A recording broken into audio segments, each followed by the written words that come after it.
நான் ஒன்னு சொல்றேன், கணவன் ஒரு முறை திட்டுனா கூட தாங்கிக்க முடியாத பெண்கள் நீங்க. ஆனா வேலை பார்க்கிற இடத்துல ஒரு ஆண், கூட வேலை பார்க்கிற சகோதரர்கள் இவர் சரியா வேலை செய்யலன்னா திட்டுவாங்க. சூப்பர்வைசர் திட்டுவார், மேனேஜர் திட்டுவார், சில நேரங்கள்ல முதலாளியும் திட்டுவார். அத்தனை பேர்த்தையும் திட்டு வாங்கிட்டு அந்த வேலையிலேயே செஞ்சு சம்பாதிக்கிறான். எதுக்கு தெரியுமா? எனக்குன்னு பிள்ளைகள் இருக்கு, குடும்பம் இருக்கு, அவங்க நல்லா இருக்கணுங்கிறதுக்காக திட்டுகளை கூட சகித்துக் கொள்கிறான் இல்லையா? அவமானத்தை சகித்துக் கொள்பவன் தான் ஒரு அப்பா. எவ்வளவு சாதாரண வேலை செஞ்சுக்கிட்டு உயர்ந்த நிலைக்கு பிள்ளைகளை கொண்டு வந்தாங்க. சமீபத்தில் ஒரு ஆட்டோல ஒரு கவிதை எழுதியிருந்துங்க. நான் ரொம்ப பார்த்து பிரமிச்சு போயிட்டேன்.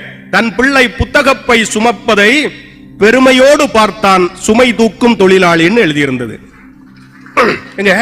எவ்வளவு பெரிய கஷ்டங்கள். அதாவது ஒரு அப்பா என்ன நினைப்பாரு, தான் சாப்பிடுறதை விட நல்ல சாப்பாடு தன் பிள்ளைக்கு சாப்பிடணும், தான் உடுத்துற ஆடையை விட நல்ல ஆடை என் பிள்ளை உடுத்தணும், தான் போட்டிருக்க செருப்பை விட நல்ல செருப்பு என் பிள்ளை போடணும். தன்னை விட தன் பிள்ளை உயரணும்னு நினைப்பவன் எப்போதும் அப்பா தான்.